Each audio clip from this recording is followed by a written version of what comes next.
welcome back, everyone. My name is Brendan Anderson, founder of Climate People. I am very excited to have Evan with us today to talk about your journey moving into climate tech. And Natalie, why don't you start us off, and then we'll go back and forth, ping pong a bunch of questions. Yeah, perfect. So yeah, like Brendan said, we're so glad to have you, Evan. We're just going to touch a little bit on your experience getting a job in climate so that we can share that in hopes of getting other people to join along. Sure thing. So would you mind just starting by briefly talking about your experience getting a job in climate? Yeah. I guess starting from the why and climate stuff, I knew that as I was looking for my next role, given all the shift that we had around COVID and the shift to remote work, I knew that one thing that was going to be important for me in the next role was a match between the problem, space, and the product that a particular company was going to be working on. It was just a big opportunity to break out of what are the opportunities around me geographically, and to really focus on what's some problem or product that I really want to be a part of that initiative.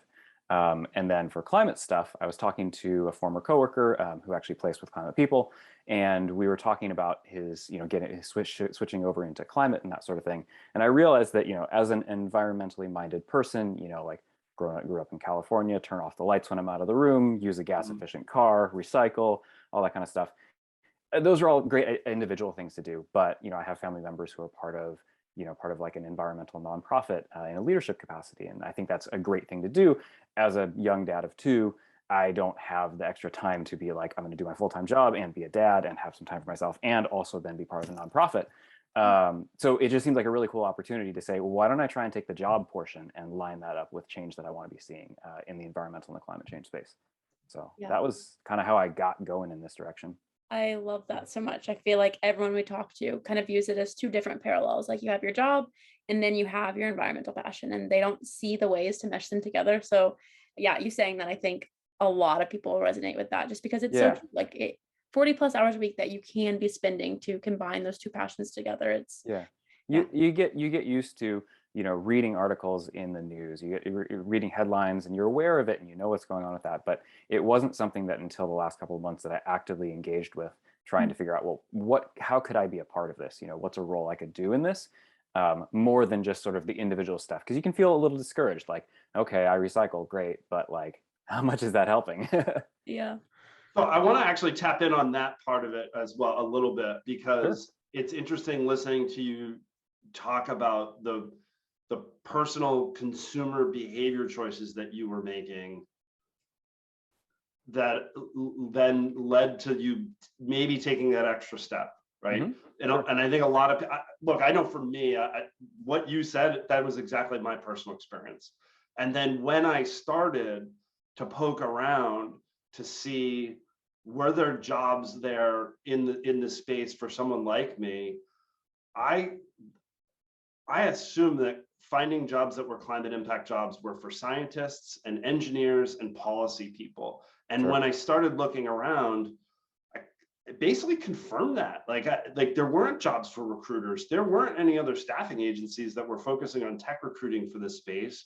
Yeah. And I didn't find that there were even a lot of software companies that were doing it's a very hard, it's not a sector, it's not even an industry, right? So finding these climate impact jobs, like what was it for you that you were, can you identify that point in which you realized you wanted to take that leap from making this just a personal choice, behavioral choice, to like, I actually want to make this my job?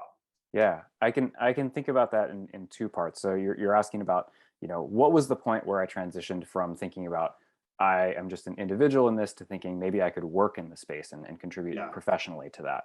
I would say that there's two things. There's a Last Week Tonight episode that's coming to mind where they're talking about where they're talking about recycling, and the whole sort of discussion around how there's all the messaging around the individual, and like it's on the individual to do the right choice there, when in reality there are these large corporate things that are going on, like large practices that are going on in industry, and of course consumer demand plays into that, but there are these decisions that are being made in these very centralized places that influence the creation of all these single-use plastics and all that sort of thing. And so that, I think, was something that kind of lifted some of the scales from the eyes of like the individual behavior that I'm having. It kind of felt like I was a little down on that. I'm like, oh, okay, like the impact I can have as an individual is like I should do these things, but it doesn't have the kind of systemic change, and like this isn't a scalable thing to try and convince my neighbors to do this stuff, try and convince family to do that stuff. Like that's not actually going to have a big enough impact to turn the ship here. And then yeah, just talking to somebody that I knew and trusted, a former coworker who was like, hey, I am working in this space and I've talked to climate people, and they have other companies, other opportunities that can be in this particular space. I was like, great, okay, well, this is a guide then to somebody who's done some of the hard work of figuring out where can somebody with this set of traditional product and software skills fit into the problem around this. Because yeah, as you said, I'm not a scientist, I'm not a chemist, I'm not a mechanical engineer. I'm not planning on going back to school to redevelop those particular set of things. It just doesn't make sense, I think, to do that as part of my professional path. Hobbies maybe, but yeah. Yeah, it's such a fine line between holding individuals accountable and then also putting the pressure on them too. And we found a lot of times that doomsday rhetoric or the we're screwed no matter what we do, that just like it shuts people down to not act. And finding that, like I said, the fine line between encouraging people to be accountable for their actions and do things to make a change without holding them solely responsible in a weird way. So yeah, really, you can get in a really bad place where you're trying to make some trade-offs between convenience and what you think is the right environmental choice. And if you're focused on that aspect there, like yes, that decision matters when made over and over and over across the society, but there are actually bigger impactful things that I could try and contribute to. Yeah, and your job is a great way for sure. I hope so. Did you experience any barriers in particular that were hard to overcome when getting a job? Like I know you said you had your friend who you trusted, but was it just a seamless process, or did you have any obstacles? I mean, there's the standard set of things that one should expect when applying for jobs. I talked to another friend who was, telling me about his previous experience searching before we worked together. And he was saying just like, know that like there's no connection between the quality of the company and the quality of your resume. And like there are going to be places where a door is going to be closed to you and it wasn't because of you as a candidate. So I would say the standard stuff there where, you weather some rejection along the way. But I kind of went into that expecting that. And I think that that's the sort of thing where it just, in any sort of job search experience, and also having been from the other side of the table doing interviews, like I know that the process is not perfect. It's not a referendum on your own abilities there. So there's, I didn't, and I feel fortunate because of that. I definitely feel like it's a blessing and an advantage to kind of have a bunch of larger tech companies that I've worked for, and to be like, cool, yeah, I feel like this opens doors and at least has people wanting to have conversations. So I recognize the privilege in that. Definitely. Awesome. So yeah, which job did you take? Can you touch on what you'll be doing in your new role? Sure. So I accepted a role with Persefoni, which does carbon accounting. I didn't realize what carbon accounting was before starting this whole process of looking into things. But I mean, that's just basically figuring out the carbon impact, the greenhouse gas impact of a company or a series of investments for disclosures or investment purposes.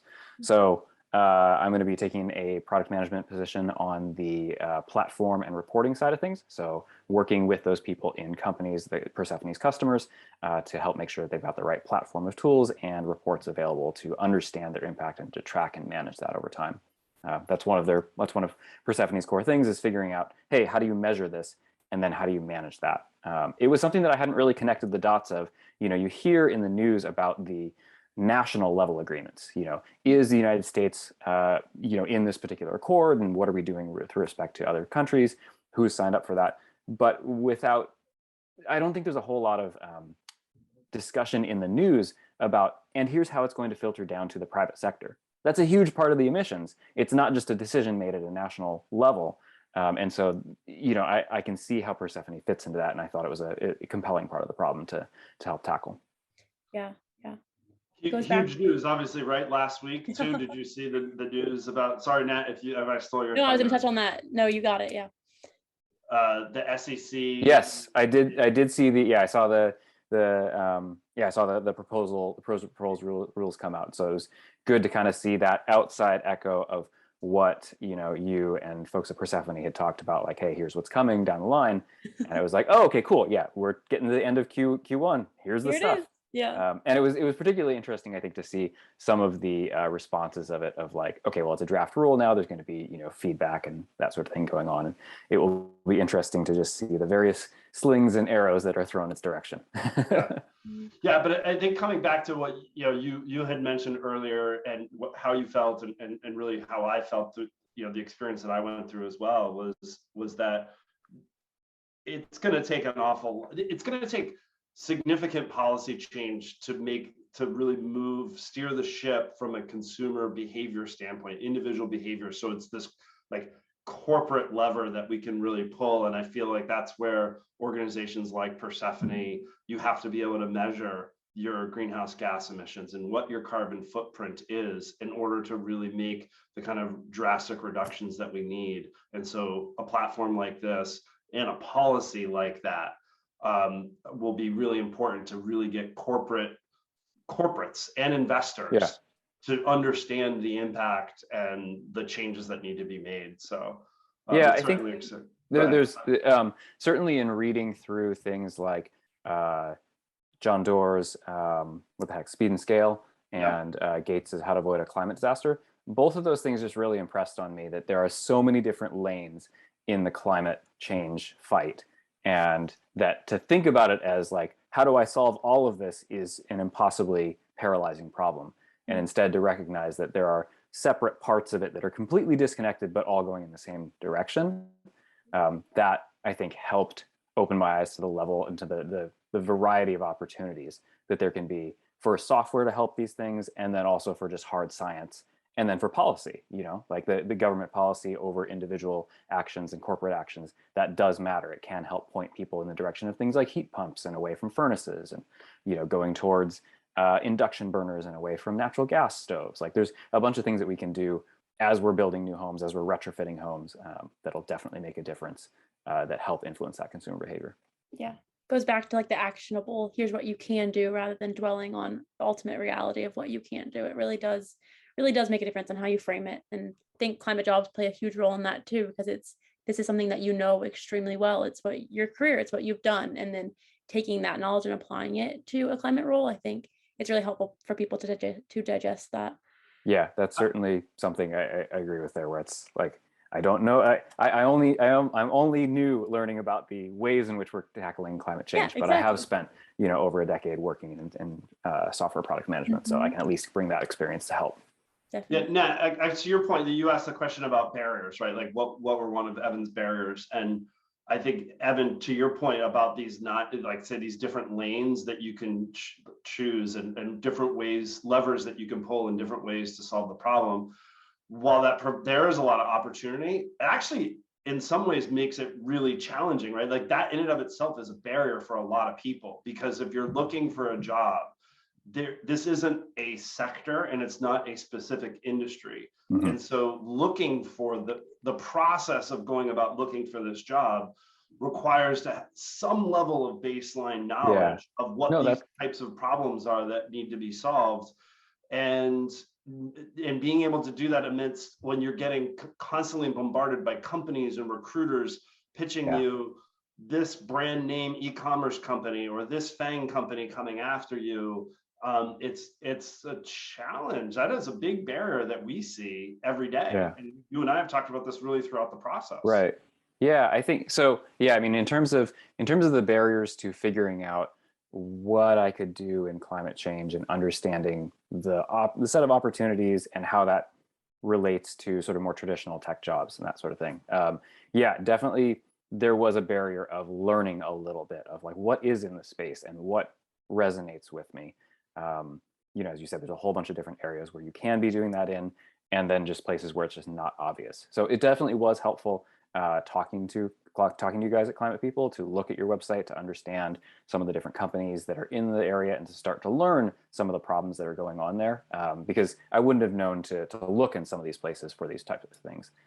Also, then it was definitely helpful going and getting connected with some of the My Climate Journey stuff. In particular, there was a My Climate Journey mind map that was looking at, are we just working with atoms? Are we bits and atoms, or are we just bits? And then organizing companies at the type of problem that they're going and tackling. You know, is it removing carbon from the air? Is it, you know, going and trying to establish marketplaces? You know, there's a whole bunch of different things that you could be doing there. And seeing a mind map like that to try and say, okay, cool, where do my skills fit into this? You know, which of these things are doing a little bit more software stuff? Which of these areas feels more compelling to me? Do I want to be doing something in a marketplace or related to credits, or do I want to be doing something that's a little bit more about changing behavior or helping, you know, charging and that sort of thing? That kind of helped that helped give me a framework for deciding what of these things actually are a little bit more interesting to me. Yeah, for me, I guess when thinking about sort of the bigger companies and that sort of thing, for me personally, having worked on smaller, more mission-driven teams, I valued that, and I was looking for that sort of thing. And so that, to me, for me personally, I was much more interested in the fact that there is all this capital going into smaller, you know, companies that are doing scale-ups and startups and that sort of thing. That was really interesting to me, just how much capital was going into the area. And so it kind of pointed to like, hey, there's a good opportunity here for both trying to tackle something that is, you know, line up with my mission and my values, but also something that's not giving away, like saying, hey, I have to take a pay cut or I have to do a big discount to the amount of earnings that I'm going to have from this. You know, the fact that you kind of do both of those things, I thought was really seemed like it was the right time to get into that. Yeah. It's funny you say that. Really quick, Nat, I just want to give a shout out to Yin, and you can tag her here because Yin is the one that put together the document that you're talking about with My Climate Journey. Yeah. Yin put that together, and she's the best. And it's really great that the work that they're doing at My Climate Journey is helping inform so many people about what opportunities exist. So I just wanted to give a plug to. Yeah, Yin and I actually climbed Mount Rainier back in 2009 together. Did you? So we got connected through a bunch of folks when we were back at Microsoft, and so we've kind of gone our separate ways there. I've always been keeping track of Yin and Mark as they've moved down to California. But it was really great I had a conversation with her husband Mark a couple of weeks ago, just to kind of find out what he was doing at his stealth mode stuff in climate space. So. Yeah, it's pushing atoms, right? Yeah. Yeah, that's great. Well, anyway, sorry, Nat, I didn't want to step on your toes there, but I just want to give that plug to Ian because it made a great parallel back to Mount Rainier. So there you go. No, I was just gonna say it's kind of funny. Yeah, where the glaciers are shrinking a little. It all comes back full circle. Yeah, the climbing season is weirder. Yeah. Talking about how like initially people don't even know that there are climate jobs out there. And then once you get immersed in the space, it goes back to you need a mind map to figure out where to go. So it's really, I think that's like one of the biggest barriers is that we've experienced and that our candidates have experienced is not knowing and then getting immersed and then getting overwhelmed. So trying to figure out how to erase that wall that's stuck in between getting people actually immersed in the space. So yeah, definitely made some good points there. So while we are most proud of getting candidates working on climate, we also are extremely proud of our partnership with 1% for the Planet. Essentially, we donate 1% of every placement fee to an environmental nonprofit. I know Brendan sent over 2 nonprofits. I can give you a quick little refresher if you need one, but did you happen? No, I read through them yesterday and I have a choice there. Who are you going to select? Yeah, I'm interested in supporting the Soulfire Farm. And I think the reasons for that are that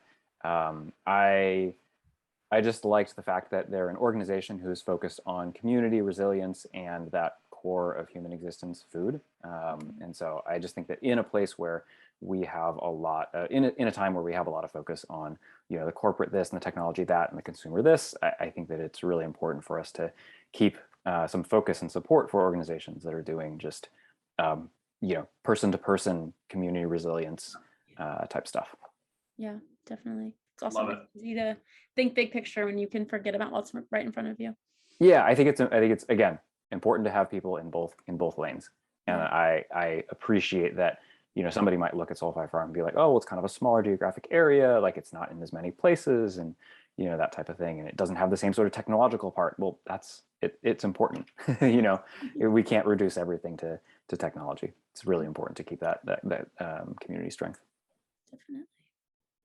Wonderful. I think we're good. Do we have any other question? I think that was we covered it all. Really good, Evan. Yeah, lively discussion. I